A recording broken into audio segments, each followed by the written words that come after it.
ఓం నమో భగవతే వాసుదేవాయ నమః. జై శ్రీమన్నారాయణ.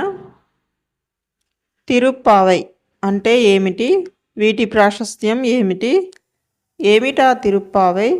ఏముంది అందులో? అంతకంటే ముందుగా అయితే మన ఛానల్ని ఎవరైనా మొదటిసారి చూస్తున్నట్లయితే ప్లీజ్ లైక్ చేయండి, షేర్ చేయండి, సబ్స్క్రైబ్ చేసుకోండి. అలాగే పక్కనే ఉన్న బెల్ ఐకాన్ కూడా క్లిక్ చేసి పెట్టుకోండి. నేను వీడియోస్ అప్లోడ్ చేసిన వెంటనే మీకు నోటిఫికేషన్ ద్వారా వస్తాయి. ఇక వీడియోలోకి వెళ్దామా మరి? తిరుప్పావై అంటే ఏమిటి? వీటి ప్రాశస్త్యం ఏమిటి? ఏమిటా తిరుప్పావై? ఏముంది అందులో? కేవలం 30 పాటలే కదా అని అనుకోకూడదు. చూడటానికి పైపైకి కృష్ణ గోపికల కథలా కనిపిస్తుంది.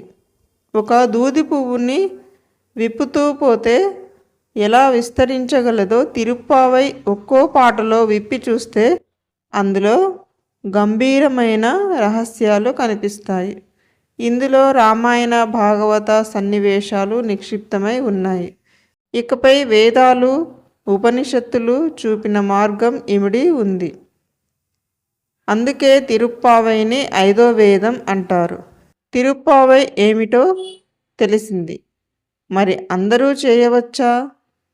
శ్రీకృష్ణుడి కోసం చేసేది నీవే తల్లివి తండ్రివి అని అందరం చిన్నప్పుడు చదివిందే కదా.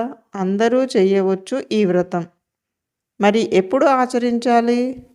ఒక రైతు పంట పండించేందుకు నారు పోయటానికి ఒక సమయం అంటూ చూసుకుంటాడు కదా.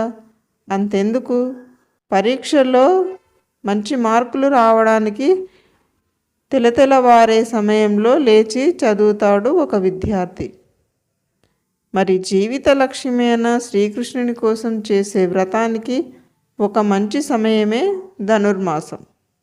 సూర్యుడు ధనురాశిలో ప్రవేశించి ఉంటాడు.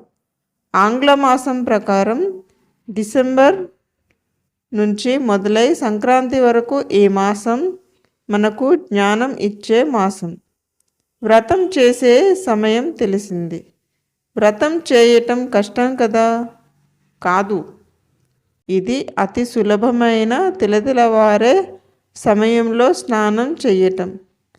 ఆ రోజు పాశురం చదివి ఆపై శ్రీకృష్ణుడికి పొంగలి ఆరగింపు చేయటం, ఇక ఆయా పాశురాల అర్థం వినడం అంతే. శరీరాన్ని కష్టపెట్టే వ్రతం కాదు. ఒక్క మాటలో చెప్పాలంటే శ్రీకృష్ణుని కళ్యాణ గుణాలతో స్నానం చేయటమే ఈ వ్రతం. పాండ్యే విశ్వంభరాం గోదాం వందే శ్రీరంగ నాయకీం. ఓం నమో భగవతే వాసుదేవాయ నమః. జై శ్రీమన్నారాయణ. ఓకే ఫ్రెండ్స్, ఈ వీడియో కనుక మీకు నచ్చినట్లయితే లైక్ చేయండి, షేర్ చేయండి, సబ్స్క్రైబ్ చేసుకోండి. Thank you friends. Thank you very much.